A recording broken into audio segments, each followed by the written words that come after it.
And will you keep admitting people? I've been admitting people. I will. Yes. Okay, perfect. All right. It's so nice to be with you guys. Thank you so much. I know you're busy. I know you have kids in your lap. I know it's dinner time. It's great to see you all. I love that it's actually a small group. How this is going to work? I have a little presentation where I'm going to talk about burnout and working mothers and balance. I've got 3 strategies that I share with my coaching clients that we'll get into, and kind of woven throughout is my own personal journey so that you know how this all got started and how I've kind of come out from the other side. Although, of course, I say that and tomorrow I'll probably have a nervous breakdown because we know it's never done. So let's go ahead and I will share. Okay, Marissa, am I sharing the right thing? Yes. Excellent. All right, so welcome to From Burnout to Balance, Leadership Strategies for Working Mothers. So like I said, it's great to be here. If there's anything you want to share in the chat about what you're hoping to get out of tonight's workshop, I'd love to hear that so I can tailor questions, and kind of what we're talking about to your specific needs. But my goals for tonight are, my goal in life is to help working mothers achieve work-life integration without burning out. So we're going to talk, like I said, about the challenges mothers face today that lead to burnout, why the usual strategies that we get aren't actually fixing the problem. And then I'll introduce the 3 key strategies and help step you into what I call embodied leadership, which kind of puts it all together. And then we should have time at the end where we can have an open discussion. So that way you can really kind of integrate the learnings into your own personal life. So I'm Susie. Hi. To start, I have 3 kids, one in high school, one in middle school, and one in elementary school. So right now, my full-time job is actually reading emails from all of the schools and keeping track of all of the forms that I have to fill out. I have a whole list of things that I do here, but where this really started is in 2017, I had a total burnout breakdown.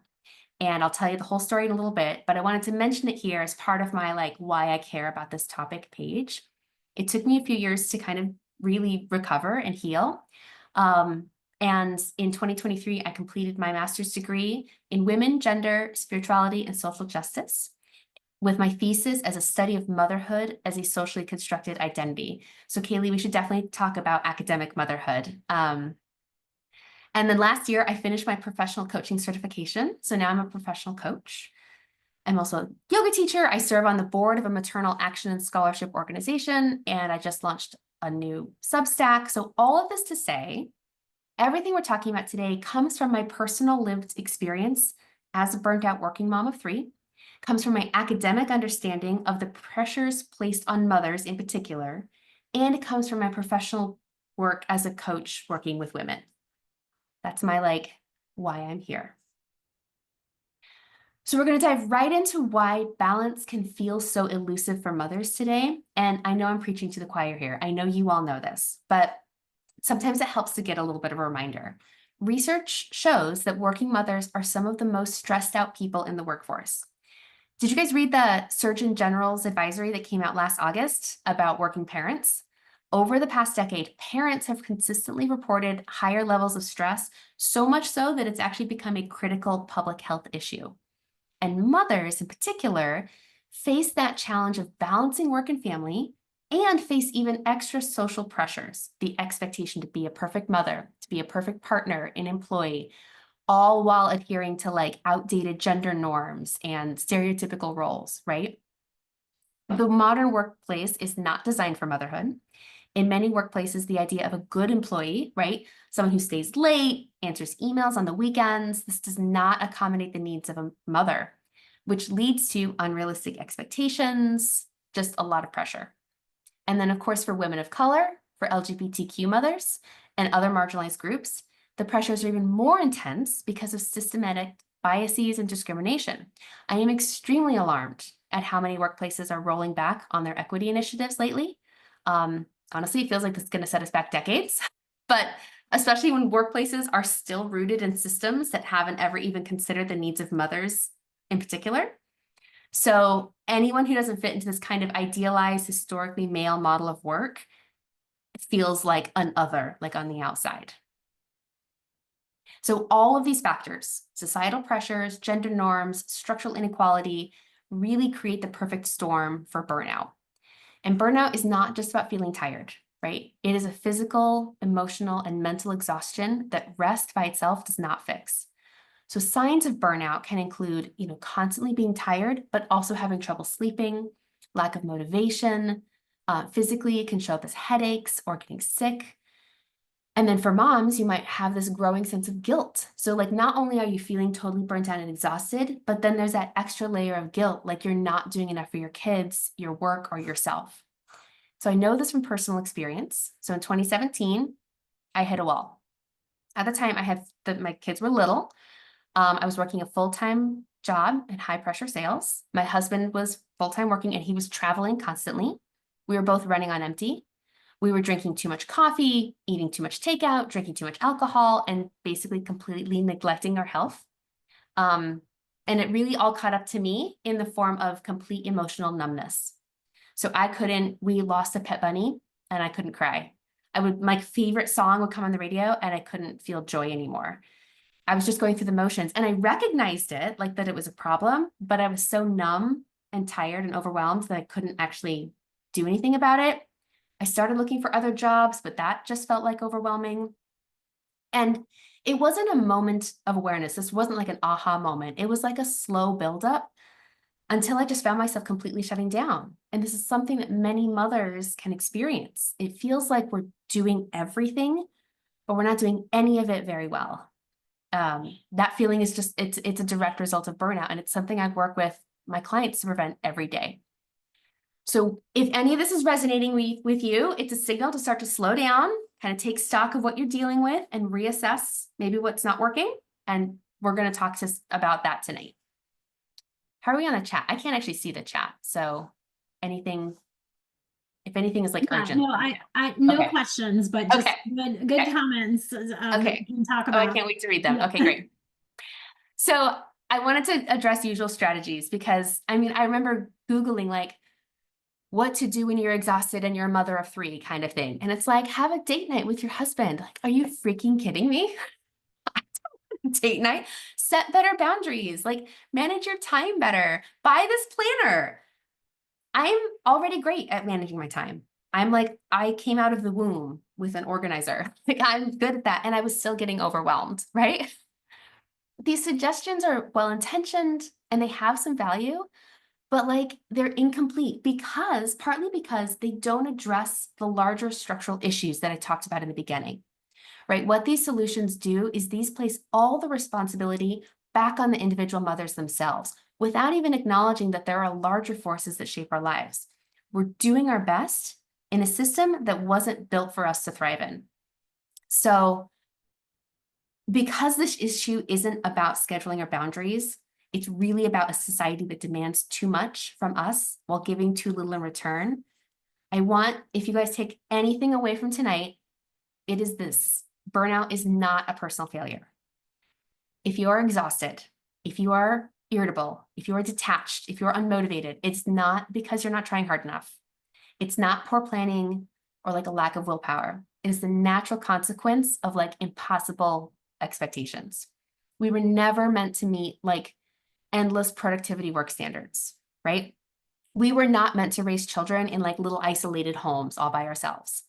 And mothers in particular are expected to do it all because of this outdated belief that we're just like naturally better at caregiving. And so when you take all that and then you read another article telling you to like delegate more or just let the sink be full of dirty dishes, you're like, I can't delegate my way out of systemic oppression. And that's what we're facing. So it's not a personal failure. However, we still have to navigate it, right? We're still trying to get through our Wednesdays. So one of my strengths, one of the things I really learned in school was how to zoom out and see the structural issues, but also zoom in and coach individuals through it. Because we can see that the problems are structural, but we also want to get through our day. We want to be good moms. We want to be good partners. We want to be good employees, right? We want to not feel burned out all the time. So how do we do it? While we're working to dismantle the systems that don't support us, and while we're working for policy changes, the way I like to find balance is I'm going to introduce 3 key strategies. And this is all very nice and linear and laid out perfectly. And it's all way messier than that, but we'll get to that. But these are kind of the strategies that helped me put my life back together when I was really floundering. So we'll get into each of these, but our first step is to figure out what really matters to us. Secondly, clarifying what our top strengths are that are essential to who we are as humans. And then finally, we're going to discuss how to learn how to listen to our bodies and trust what our bodies are telling us instead of ignoring or suppressing our bodies. These 3 tips are going to kind of get us there. So our values. So let me take you back. So we moved to, did I miss the story where we moved? Yes, I think I did. I'm so sorry. So I skipped ahead a little bit. After we were I was losing my mind a little bit. My husband got an opportunity he got offered a promotion, but it required him to move to Indiana. And it was like, Indiana is really cheap to live there. And so we thought, okay, this is great. I can step back from my career, be a stay-at-home mom. We'll live in Indiana. It'll be fine. After about a month in Indiana, I was like, I have made the worst decision of my life. Like, I left my career. I'd left all my friends, my family. I left sunshine. I knew I didn't want to go back to working the way I was, but all of a sudden I felt so invisible and isolated, and like what I was doing didn't matter. And everyone kept telling me, oh, you're doing the most important job in the world as a mom. But it didn't feel like that because my husband would go to work and bring home a paycheck. My kids would go to school and they made friends. And I was left at home, just like cleaning the counter, going to the vet. I just felt like my whole day was doing chores. It did not feel like the most important job in the world. So I started learning. More about work, value, women, motherhood, and why we place such little value on caregiving. And part of the research I did was really going inward and asking myself, what really matters to me? Like really digging into my personal values, because I knew I didn't want to work till I was burning out. I knew I wanted to be home with my kids, and I really enjoyed doing that. But why did I feel like I was doing something so worthless, right? So that's what we're going to talk about tonight, is prioritizing our values by figuring out what really matters. Because figuring out what really matters helps us distinguish between the things that society is telling us that we should do and what is truly important to us. And this is kind of the first step in overcoming burnout. Because when we can focus on what truly matters, we can reduce the overwhelm. We can let go of the noise. We can let go of the things that aren't truly important, the things that drain our energy and don't serve us. They're serving like the machine. They're serving the system, right? So it's about learning how to drop the ball on some of the stuff that's not as important.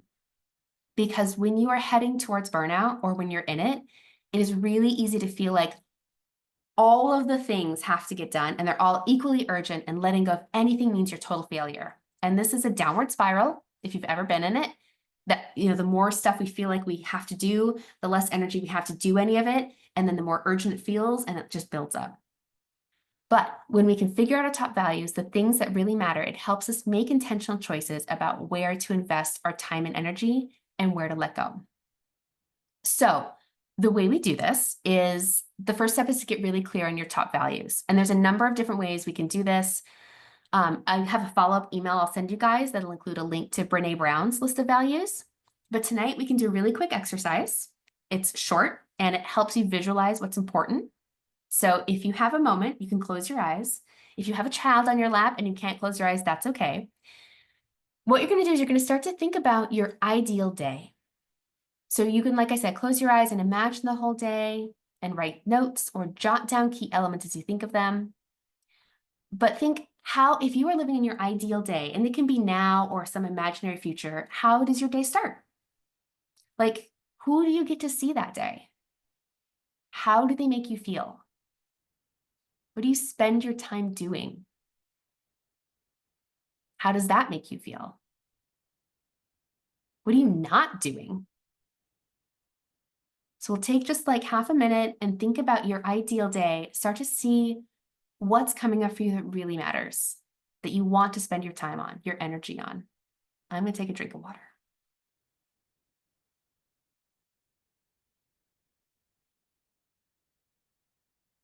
And as you're thinking of yours, I'll just tell you, so for mine, it's like cultivating a loving relationship with my husband, raising smart, conscious kids, and creating a body of work that uplifts women and mothers.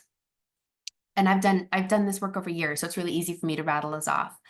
But like when I feel like things are pulling me in different directions, I can say, okay, what of the tasks that are on my to-do list actually align with my priorities? If it is something that nurtures my relationships or contributes to my work of uplifting women and mothers, it stays. If not, I do try to let it go. I try to outsource it. I try to ask my husband to do it. I do it imperfectly. I do it late. I don't do it, right? It helps you look at your to-do list with a fresh set of eyes and say, hang on, what really matters? So if you want to drop in the chat, some of the things that stood out to you, I'd love to hear some of your top values or top priorities. Like I said, this is ongoing work. This is not something that you do in 2 minutes on a workshop and then you've like figured out your priorities for life. But it's a good start. All right. So next, we're going to move on to our next key strategy, which is figuring out your unique strengths. So after 2 years in Indiana, we were moved again with my husband's company, this time to upstate New York in Corning. This was the summer of 2020. Oh, I can't open the chat now. Yes, yes, yes, yes, yes. Okay, I love the chat. It's my favorite part of Zoom. I mean, talking is my favorite part of Zoom, but chat is great. Yes, seeing people flourish. I love this. Okay, so summer of 2020, we're moving to New York. Guys, this was crazy. It was at the height of the pandemic. And I had to like FaceTime with a realtor to go through houses because I couldn't get to New York to walk through a house. I had to research schools. I was on like listening to how schools in New York were handling the pandemic. I had also just been accepted to my master's degree program, and the program was in San Francisco. So like I was going to attend it virtually. So I'm looking at schools in New York and they're all virtual. And I'm thinking, how am I supposed to manage 4 virtual learning schedules, including my youngest who is going to be doing kindergarten? I don't know if any of you did kindergarten in COVID, but boo. So I made the decision to homeschool. So we've just moved again, and I'm starting a master's degree, and now I'm homeschooling 3 kids for the first time in my life. So this meant I had to level up on a lot of strengths. I had to figure out what I was good at, and then I had to lean into it really well because I did not have time to waste doing tasks that I couldn't do. So I had to lean on my strength of creativity. I have a love of learning. That's one of my top strengths.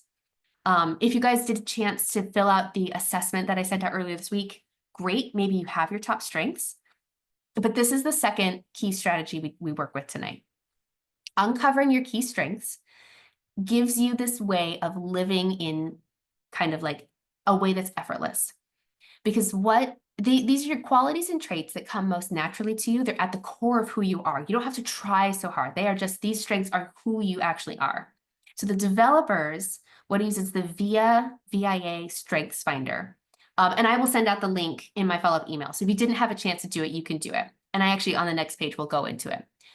But the developers of this strengths assessment call it the 3 E's. These strengths are essential. They feel essential to your identity. They are who you are. They are your unique gifts. And when you're using them, it feels like you're being your authentic self. They are effortless. Enacting these strengths feels natural and effortless.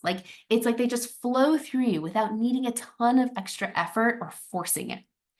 And they're energizing. When you're living in your strengths, it doesn't drain you. It actually energizes you. So you feel more engaged and more alive when you're acting in alignment with these core qualities. So what they've done is they found 24 strengths that like all humans have, and they kind of rank them for you.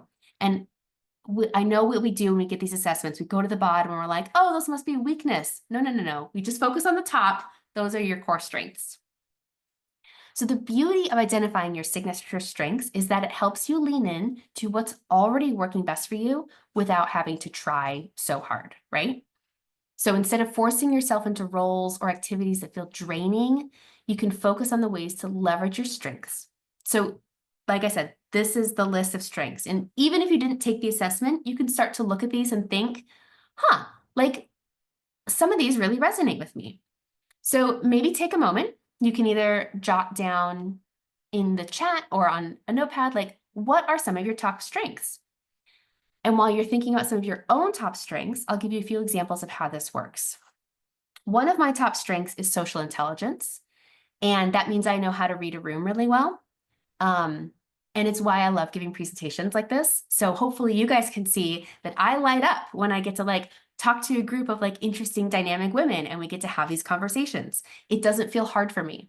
I've never been a person who is scared of public speaking. That's never made any sense to me. I'm like, give me the dang stage and I will get up there and talk for an hour. So that's a strength for me. But for a lot of people, it isn't, right? It's not one of their top strengths. So then it's harder. You have to really kind of work it out. Yes, I love this, Kaylee. Let's say one of your strengths is creativity. Creativity, which is funny, is actually one of my big values, but for some reason it was like halfway down the signature strengths list.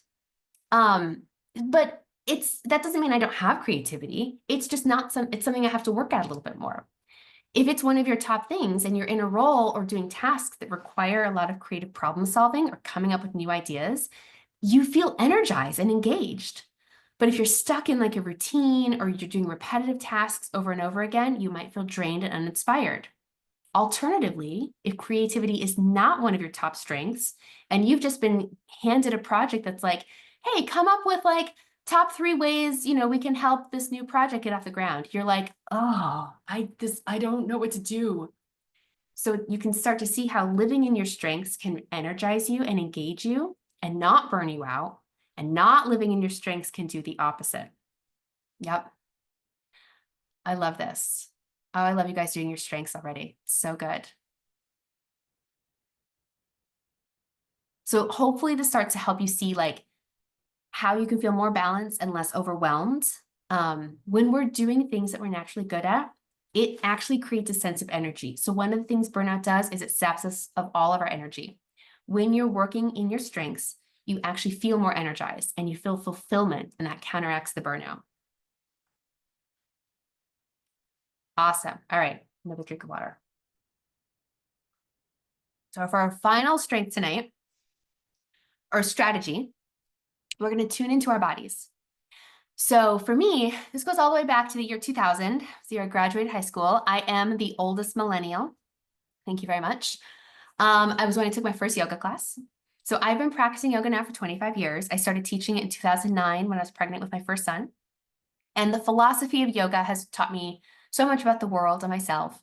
Obviously, the way we practice it here in the West has been pretty colonized, and it's mostly focused on the body and the breath and energy. And it's still a helpful practice. But a big part of my healing journey was getting back on the yoga mat and reconnecting with my own body. And now for me too, not even just with yoga, but I started learning how to work with my menstrual cycle instead of fighting it every month. I started in my women's spirituality program. We talked a lot about women's intuition, gut wisdom, womb wisdom. I mean, I could get all woo-woo and spiritual on you guys, but I had to learn how to pay attention to what my body was telling me because honestly, I'd spent my life completely ignoring it. I spent my life trying to be skinny, drinking too much coffee or alcohol or just both and no water, right? Not eating enough vegetables. I'd spent my life trying to be smaller. And just not learning how to listen to your body. This is not something that we were taught in schools, right? This is something that we're starting to have more awareness around, I think, in society, but it is not a thing that like I ever grew up hearing about. So our bodies are constantly communicating with us, whether like it's tight shoulders or your breath is shallow or your palms are sweaty. These physical cues are often our first sign that something needs attention, right? However, we're so used to pushing through the signals, trying to numb them out with booze or shopping, that we don't stop to tune in, to listen. And so this disconnection from our bodies only leads to more stress and more burnout. And again, especially as women, we are often conditioned to completely ignore our body signals in order to pursue society's like very narrow definition of what your body should look like. That is an entire workshop for another day, but it's worth mentioning. So how do we learn to listen to our bodies? There's a great book, and I'm going to include all the resources at the end, so don't worry about writing it down. Bodyfulness. So great. Somatic practices for presence, empowerment, and waking up in this life. So even if you're one of those people who don't like yoga, I don't get it, but that's fine. I know you exist.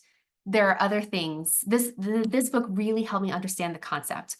So bodyfulness, we're familiar with mindfulness, right? Like mindfulness is something that's very touted as like the self-care of all. Bodyfulness is about being deeply aware of your body's sensations and signals in the present moment, and you learn how to use your body as a tool for self-awareness and self-regulation. It is a practice of integrating body awareness with mindfulness and teaches you how to be fully present in your body and then use that awareness to guide your actions and decisions. So hopefully you can start to see, okay, once I start to work with my body, then I'll be able to recognize signals when I'm tired, when I'm stressed, before it gets to that, like I've completely numbed out and burnt myself out, right? So tonight we're going to do a short bodyfulness practice to help get you in touch with your body and start listening to the signals. It's the kind of thing, it's the more you practice, the easier it'll become. It's like you're just collecting data points. So if you are in a place where you can close your eyes, I suggest you can do that. And if you're not, just listen. And the goal of this is curiosity, not judgment. So we're going to acknowledge our experiences, but we're not going to get lost in the story. So find a comfortable, supported physical position with your eyes open or closed. We're just going to relax, settle into the space with a deep breath in and a big sigh out. So first, you just locate yourself in space and time.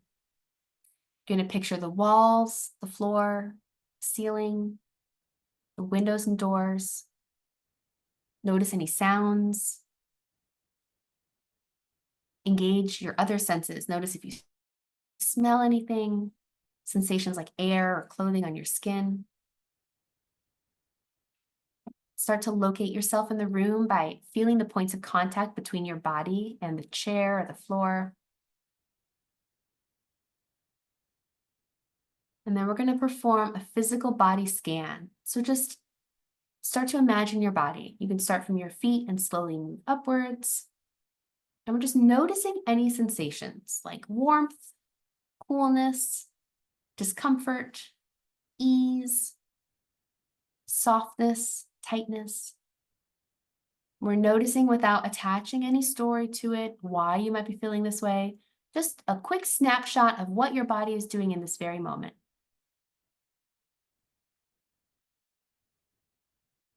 And then keeping your awareness of your body, you're going to check in on your energy level. And just notice if it feels elevated or dull. Does it feel calm, high, low, heavy, somewhere in the middle? And then you're going to check in on your mental state. Notice any thoughts. Notice if your thoughts are racing or if they're quiet. Notice if you have a thought that's like persistent, it keeps coming back. And you're going to label thoughts, like I'm imagining, I'm planning, I'm worrying, thinking, I'm judging. And you can start to file them away without engaging with them, without continuing down the pattern of the thoughts. And then finally, identify your emotions. Check in with your emotional state. Do you have a mood that comes up for you? How are you feeling? We're going to welcome emotions with curiosity, even if they conflict or arise unexpectedly. Again, we're being curious, not judgmental. We're noticing what comes up, even if it doesn't make any sense. Now we integrate all these layers of ourselves. We kind of zoom out to see the whole picture. Notice how your physical body, your energy, your mental state, and your emotions interact. If you have sweaty palms, is it because you're feeling nervous? Do you have a backache and that's making you grumpy? Are your thoughts racing and it's making your mouth dry? So we reflect on how these different states of being influence each other. And then finally, returning to the present moment, just refocus on the room around you. Notice any changes in the relationship to your space, your body. When you're ready, go ahead and open your eyes. And then just take a moment to reflect. Notice if there's anything surprising, and you can drop it in the chat if you want to. Did anything pop up that you're like, oh, that was unexpected. I don't know where that word came from. Did anything feel particularly meaningful?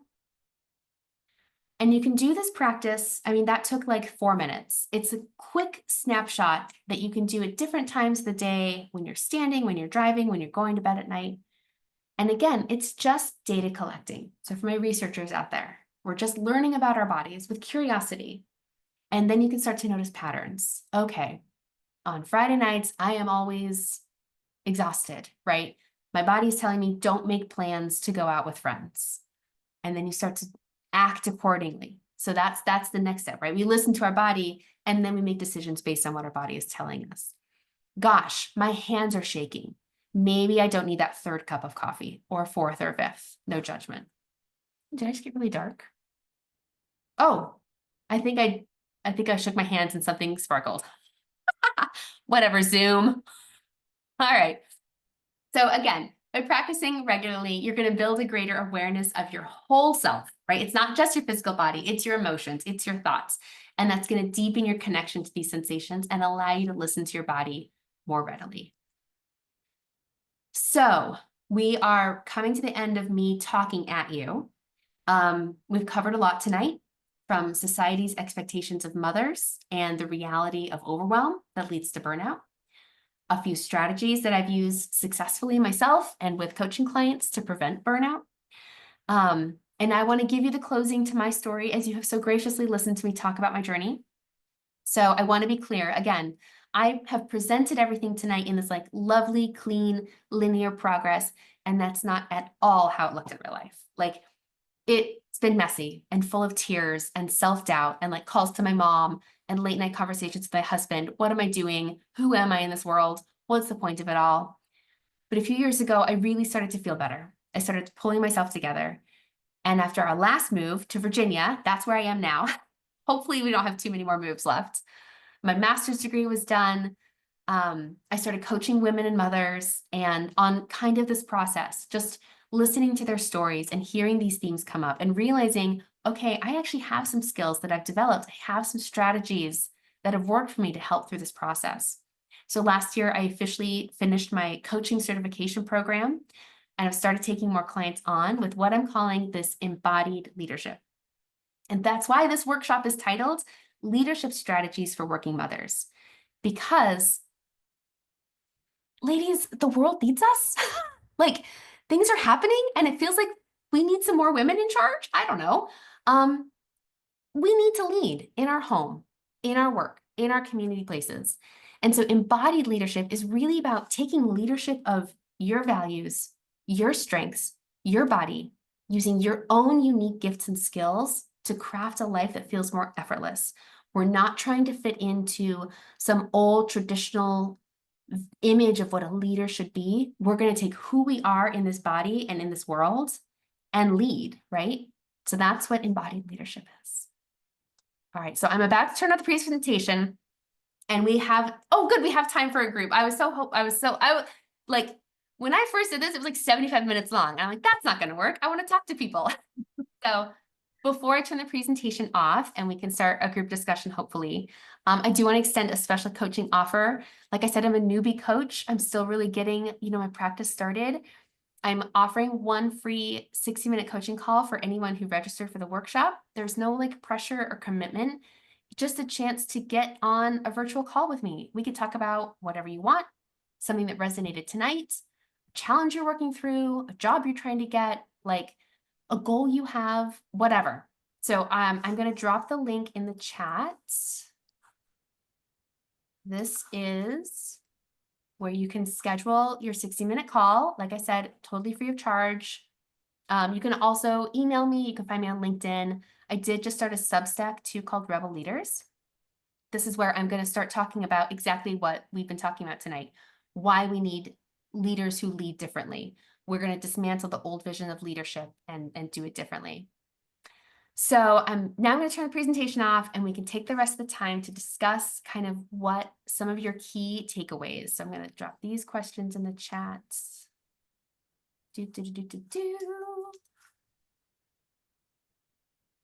Okay. Woo!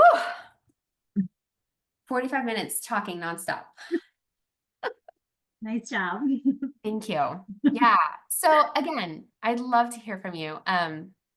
If you guys can unmute and talk, that's great. If you want to put it in the chat, no problem. But yeah, Deborah, it's great to hear from you. It's good to see you like in real life, and not just on LinkedIn.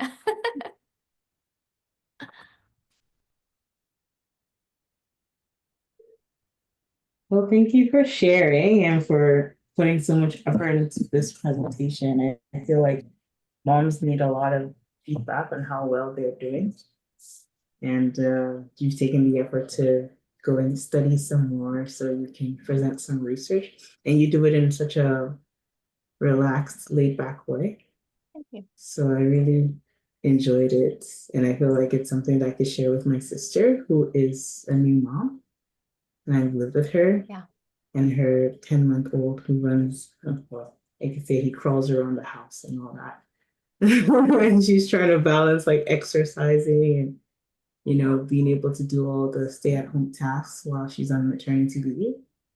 So that will definitely change after she resumes work and takes him to daycare. So I can totally relate. And motherhood's great. Well done. Great.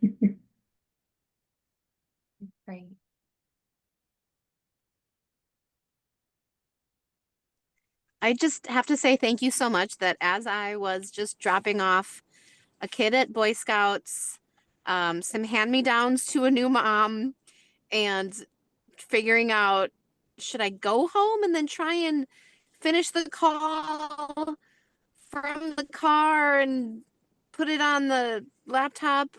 Just listening to this was making all of this daily stuff feel like, all right, we can get through this. So I apologize for not being communicative in the chat. I literally just pulled over so that I could like join visually. But your story is amazing. The amount of things that you have accomplished and pivoted and juggled is truly inspirational. So thank you. Thank you. The workshop is worth it just to hear that, like bring it on. Because again, like I presented it, like I'm on the other side, right? So it's easier for me to present and be like, these are the challenges and this is the key strategy that I use to overcome this challenge. But in the middle of it, right, it's so hard and you're so tired and you feel so isolated and like that's such a hard feeling. So thank you. Yeah, Susie, I don't think you saw, one thing I put in the chat, I was a stay-at-home mom for many years. And one thing that was so like, nobody knows the things that you're doing that, you don't get a performance review. Nobody cares that you put dinner on the table and it's like a home cooked meal every night. Like things that are just like expected. No one ever says like you're doing a great job or so yeah, it's just a hard thing to know if you're doing it right or the way you should be doing it. So right. And I think we, those of us who are in a mothering position, running errands in the middle of the night, like dropping things off and helping people out, that's why I went back to school to study motherhood, because I was like, how is it that I'm so busy and I know I'm doing important work, but I feel like my work is completely unvalued and I feel totally invisible. Like what? Yeah, totally.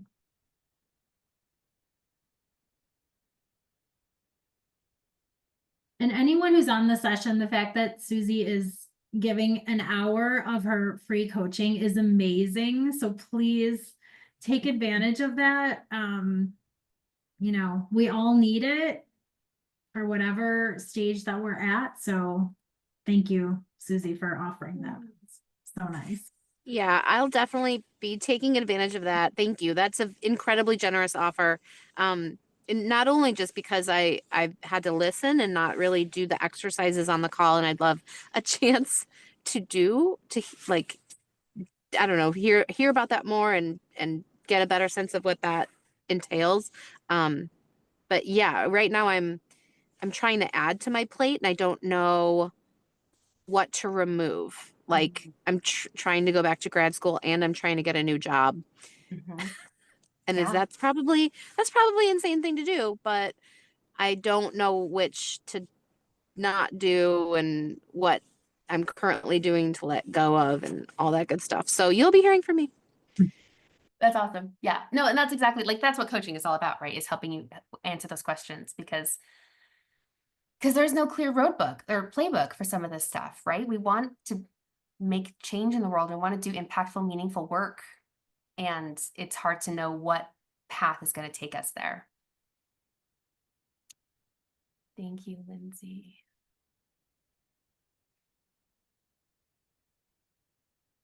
Yeah, so focusing on leadership qualities, focusing on the values, all the stuff. It's the kind of thing like when I say it, like when you go to a presentation, you're like, you should learn your values. You're like, duh, yeah, obviously. Why? I should. What are my top values? Like I remember doing that exercise myself. I think I was probably 35. I was well into my 30s when I did my first like values exercise. And I'm like, why have I not ever like sat down and figured out what is actually important to me before? Yeah. We talk about at Next Group, we talk about that a lot of our, obviously our demographic is like older, women that are more established or in their career, but honestly, all of this stuff for young people starting out is also so important. Like the fact that you didn't get a chance to do that until you were in your 30s. Like why aren't people doing that right out of college or, in their first job? Like, so that's something to think about. So can always share these workshops with any demographic, basically. I think could find something useful for it.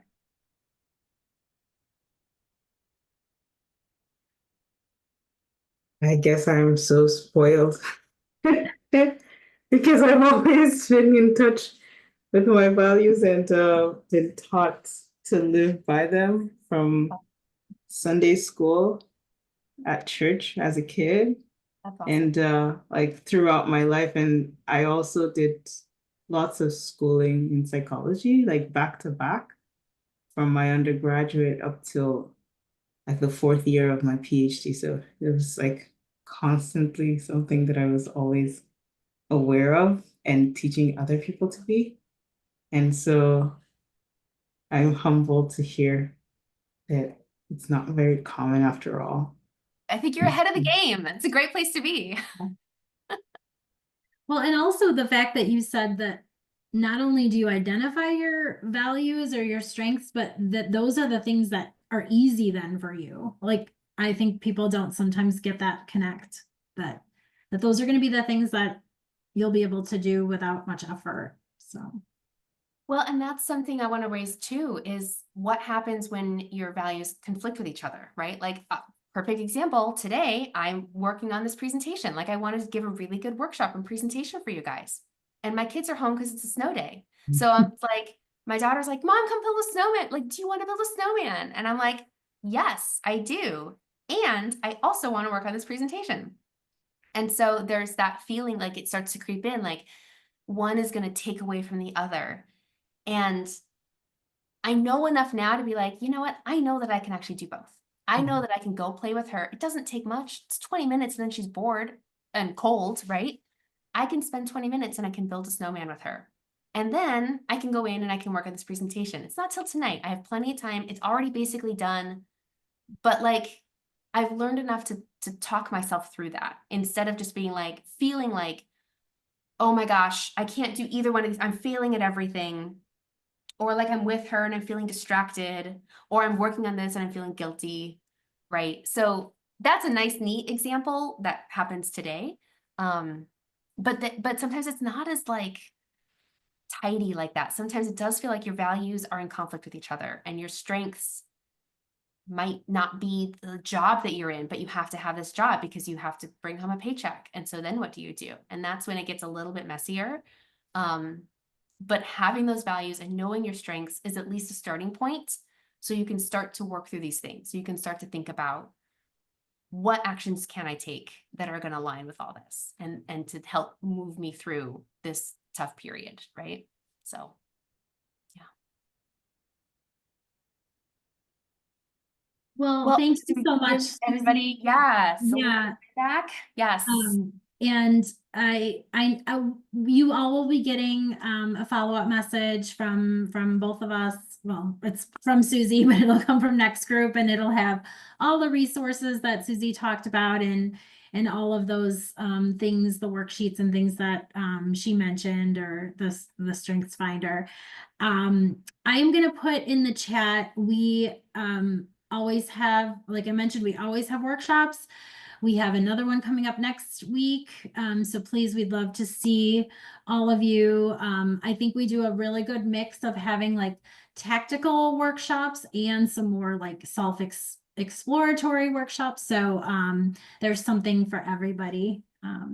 But thank you all so much for joining. And thanks again, Susie, for presenting. This was a great topic and something that is so important for all the working moms. So thank you so much. Thank you guys so much. Thank you for showing up and talking and being present and chatting. I appreciate it. I love little small groups, but yes, it's great to see you all. Thank you so much. Thank you. Great. Bye-bye. Have a good night, everyone. Stop the recording.